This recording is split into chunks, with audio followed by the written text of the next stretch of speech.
In this video, I'm going to talk about some of the biggest mistakes most men make with women. Hi, Sharp Game coming at you with another episode from ChooseYourRelationships.com, author of Love Can't Wait, which can be found on Amazon.com.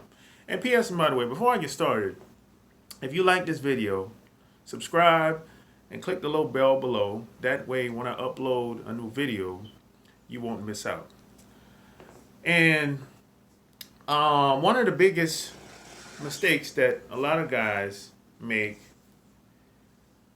is, especially when they first meeting a woman. You know, this is a common scenario for most guys. Most guys see some woman in some environment, wherever they may be, and he's attracted to her. He wants to talk to her. He's wondering how she's like. He's fascinated by how she looks. And in his mind, he's putting her on a pedestal. Automatically. This happens automatically. Guys don't have to think about this. They automatically do this. As a matter of fact, I'll go as far as to say, just most people do this without having to think about it. They put celebrities on a pedestal without even having to think about it. And in the same way women put celebrities on a pedestal, guys put women on a pedestal the same way too. And this happens automatically. They don't have to think about it. There's no thought process. It's just kind of like free thinking. It's like, hey, he sees her, he's attracted to her, he wants to get at her, he approaches her, and regardless of if he gets the phone number or not, he puts her on a pedestal. What he should be doing is building up yourself. That's what most guys should be doing, but they don't do it. They should. You see, the better you can become as a person, the better you will be for all the women, or maybe just one woman, however you want to play it. Because I look at it like this: you're only as good as the person you can become. This is why you have to be the best you can be at any given time. How you have to represent, how you present yourself, how you dress, how you smell, how you walk, how you talk. How, you should be like a presentation, like a walking billboard when you're out and about in public. Man or woman. You should take pride in how you look, how you carry yourself, how you present yourself in different environments. You should take pride in that. You should strive to be and look the best you can be at any given time. You should really put so before you walk outside every day, you should put some thought into what you're gonna wear the next day. You should really think. And if you're not doing that, you should really change your mind, change your way of thinking. How you present yourself. That says a lot about you. The images that you have of you, based on how you dress. You're telling people. You're sending a message to people. And you might not even realize it. If you wear wrinkled clothes, you're telling people something while wearing those wrinkled clothes. And you might not have ever thought about it like this, but these are the facts. And the next thing you should do, you should build your circle of influence. Build a strong network of people. This is what you should be doing. You're just wasting your time with women, putting them on a pedestal, and you don't have your own shit together. And the reason why you should build a strong network of people, because you're only as strong as the people that you have around you. We live in a very competitive world. And you can't be all things to everybody. You can't be all places at one time. At some point, you're gonna, if you want to do anything on a massive level, you ain't gotta be on a massive level. You might need a favor one day. You might need a ride at the airport. You're gonna need people. You're gonna need somebody to do something. And if you're antisocial, no one wants to be around nobody like that.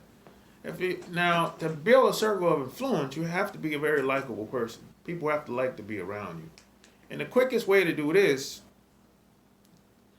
is to have people, is to be doing things. Maybe have a cookout, a barbecue, throw a party from time to time, a housewarming party. Get people to surround you, and that's going to set off an energy, set off a good vibe. That's how you get people to that's how you build a circle of influence. Now, some of these people, everybody ain't gonna like you. Everybody ain't gonna be legit. Everybody ain't gonna be keeping it 100. Of course not. We already know you already know what it is. But some of those people are gonna stick around, and some of those people, less than 10% of all the people you meet, you're gonna get to know them on a much deeper level. You're gonna, you might go to their house. You might go to their house. They'll invite you over to dinner. They'll invite you over to some events that they might do, or whichever the case is. But you got to build a circle of influence. You got to build a network of people, especially in this competitive world that we live today. Because a lot of times, it's not what you know, it's who you know. And see, once you build up this tribe of people, you won't really have to worry about like looking for women or chasing women, and you won't really have to worry about that type of stuff. That stuff will happen like without you even trying. This is why I say 80% of the time the focus should be on you, becoming the best you can be. And 20% of the time, it's whatever. Because if you're not strong enough, if you don't have a strong foundation out here in this complicated world that we live in, you're not gonna last. You're not gonna go very far. It's always gonna be a glass ceiling. Because as soon as some type of hardship, some type of difficulty comes along, you're going to crumble. You're going to fall. You're going to fall like the Titanic. You're going to go down with the ship. Go down with the cruise ship. So, this is why you have to focus on personal development. Feed your mind. Whether it's audiobooks, whether it's some type of educational DVDs, movies, whatever. Feed your mind and change it. Try to eat the best food you can. Don't eat anything. See, that's the problem. See, you are what you eat. And it's so true. It might sound like a cliche statement, but it's true. But these are some things you have to do. You got to feed your mind.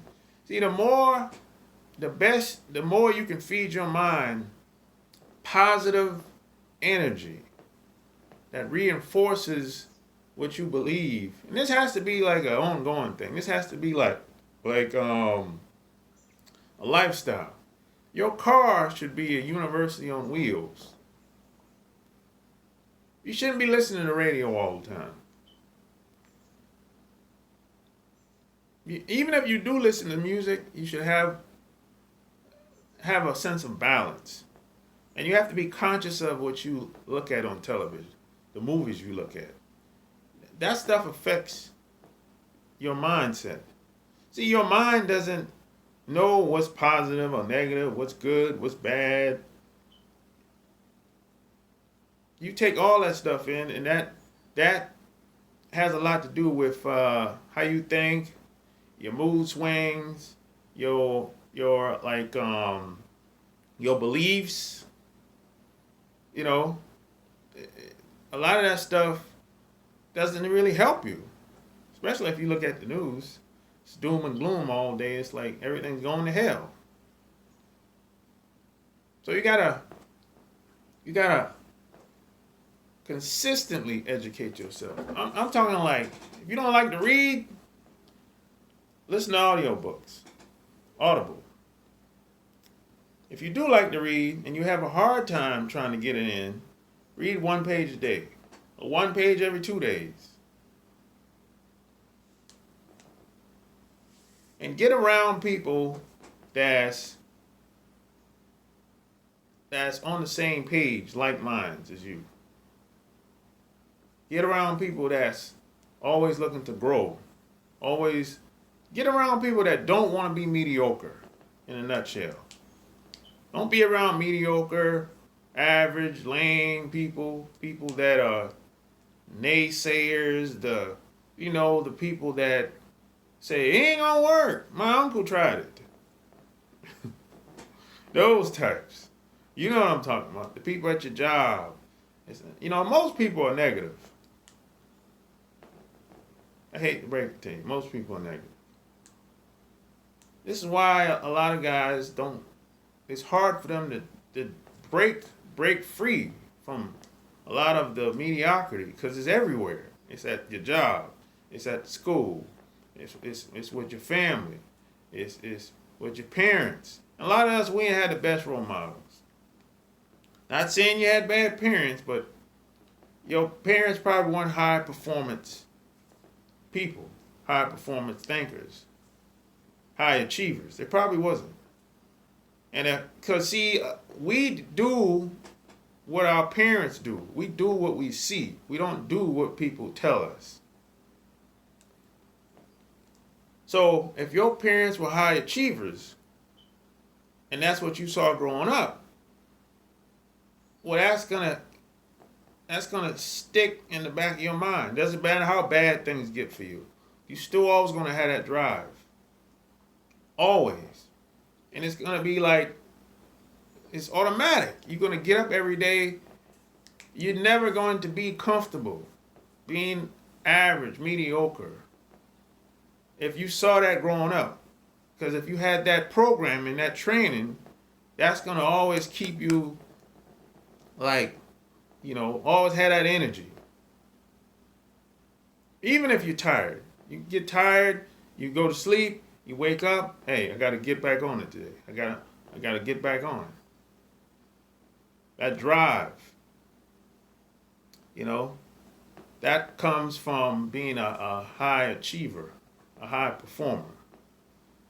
And if your parents weren't military or in athletics or business, or maybe your parents are multi-talented in some type of way, if that's not the case, if your parents just were happy to have a job when you were growing up and that's all you saw, well, that's more than likely, that's probably why you're having a hard time. That's probably the reason why you can't break free. Because you look at the people you have around you. Most of these people are useless or incompetent for the most part. So, hey, these are just some of the things that a lot of guys make mistakes when it comes to women that they should be doing, but they're not doing because they can't break free, because it's hard to be around. It's hard to break free from mediocrity and average, lame people. And the reason why that is because the common man and common woman, they don't want to let you go. They don't want to let you go. Because if they see you doing something different, that's a reflection of how lame they are and how average they are. That's where that hate and envy comes from. So hey, you like this video?